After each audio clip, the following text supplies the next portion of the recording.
Answer दो।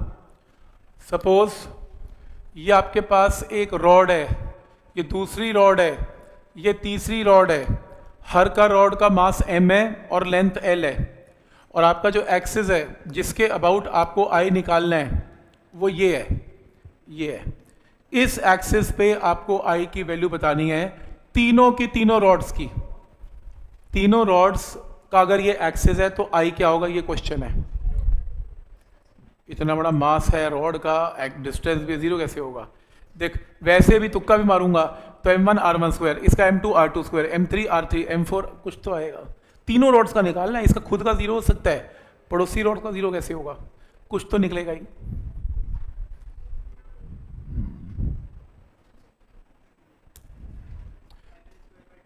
ना।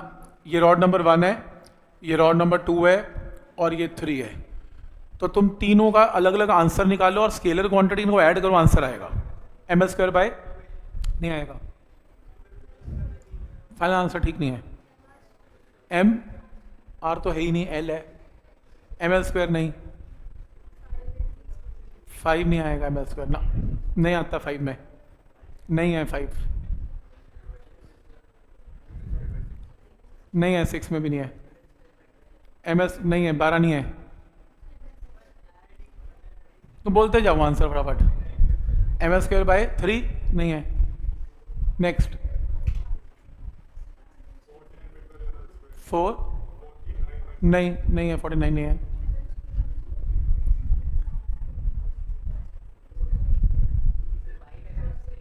नहीं है,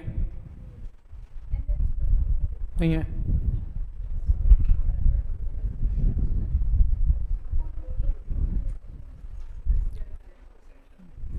नहीं है, नहीं है, 4/3 ml स्क्वायर है।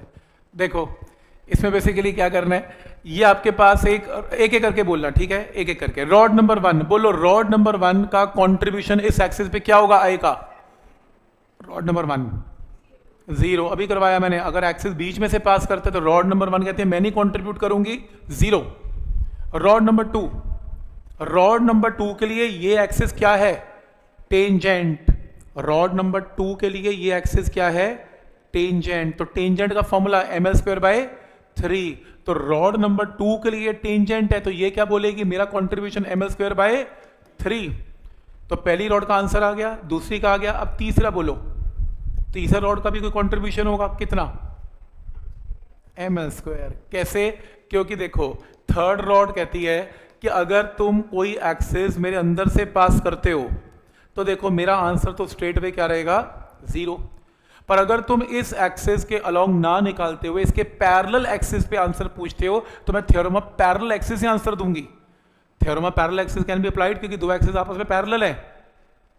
तो इस एक्सिस के अलोंग तो पूछा ही नहीं, अपने को तो इसके अलोंग पूछा।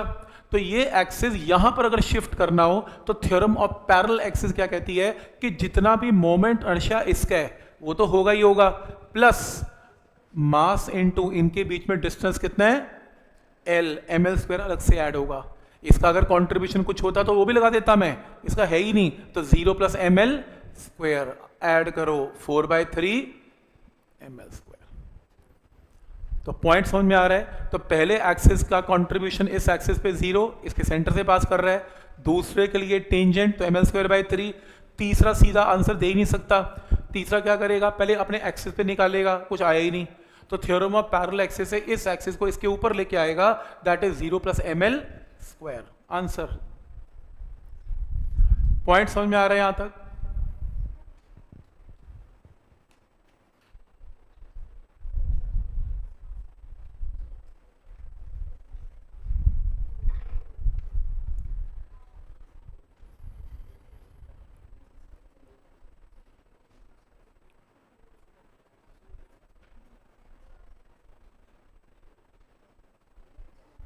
देखो नेक्स्ट, सपोज ये आपके पास एक स्फेयर है, ये आपके पास एक स्फेयर है, ये आपके पास एक स्फेयर है और ये आपके पास एक स्फेयर है।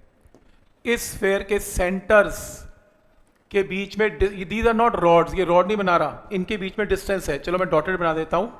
इनके बीच में जो डिस्टेंस है सेंटर्स के बीच में वो ले लेते हैं ए, तो इनके बीच में जो डिस्टेंस है वो कितना है ए। हर स्फेयर, ये एक सॉलिड स्फेयर है, 4 सॉलिड स्फेयर्स हैं, स्फेयर का मास m है और रेडियस r है। क्वेश्चन है कि मेरे को एक एक्सिस यहां से पास करके दिखाया गया और मेरे से ये कहा गया find i on this axis, पूरे 4 स्फेयर का i इस एक्सिस पे निकालना है ग्रीन कलर के, ये क्वेश्चन है।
एक एक करके, ठीक है? बोलो फिर, 1 मिनट और ले लो।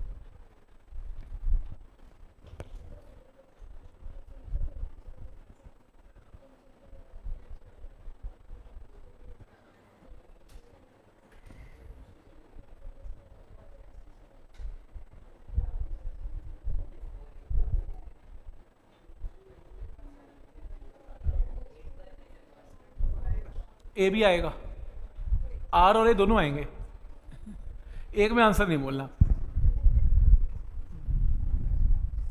एल नहीं है, एल कहां से है? लग नहीं रहा कुछ। अच्छा, इसका आंसर दो, इस चीज का आंसर दो। देखो इधर करें तो पहला आंसर दो, फर्स्ट स्फेयर का कंट्रीब्यूशन इस पे कितना है बोलो? हाँ, 2/5 mr², क्योंकि एक्सिस कहां से पास कर रहा है? इसके सेंटर से। डन, सही है, इसकी बारी खत्म। सेकेंड स्फेयर बोलो बोरा, इसका कंट्रीब्यूशन बोलो। हाँ, अगेन 2/5 mr², बिल्कुल सही है, बस खत्म। नेक्स्ट बोलो, इस स्फेयर का बोलो, 2/5 mr² प्लस ma²। क्यों? क्योंकि ये स्फेयर का अगर एक्सिस इसके बीच में से पास करता है तो ये स्फेयर कहता है कि देखो, डायरेक्ट फॉर्मूला मैं नहीं निकाल सकता, पर मेरा मोमेंट ऑफ इनर्शिया 2/5 mr² है, और अगर आप मेरे एक्सिस को इसके ऊपर लेके जाना चाहते हो तो थ्योरम ऑफ पैरेलल एक्सिस लगाओ ना। तो कैसे? इसका अगर इसके ऊपर मोमेंट ऑफ इनर्शिया निकालना है तो 2/5 mr² में क्या ऐड करना पड़ेगा? ma²। ये दो एक्सिस में डिस्टेंस कितना है? a। तो थ्योरम ऑफ पैरेलल एक्सिस से इस एक्सिस को इसके ऊपर शिफ्ट कर दिया, तो इसका कंट्रीब्यूशन खुद का क्या है? 2/5 mr²। लेकिन अगर एक्सिस पैरेलल लें तो पैरेलल एक्सिस थ्योरम क्या कहती है कि इसके अबाउट ये तो होगा ही होगा, साथ में ma² भी होगा। क्लियर? फिर इस स्फेयर की बात करते हैं। इस स्फेयर का भी यहां पर क्या होगा? 2/5 mr²। तो फिर इस केस में क्या होगा? इस केस में एक्सिस शिफ्ट करते हैं, 2/5 mr² प्लस ma²। ये इसका आंसर है, ऐड कर लेना।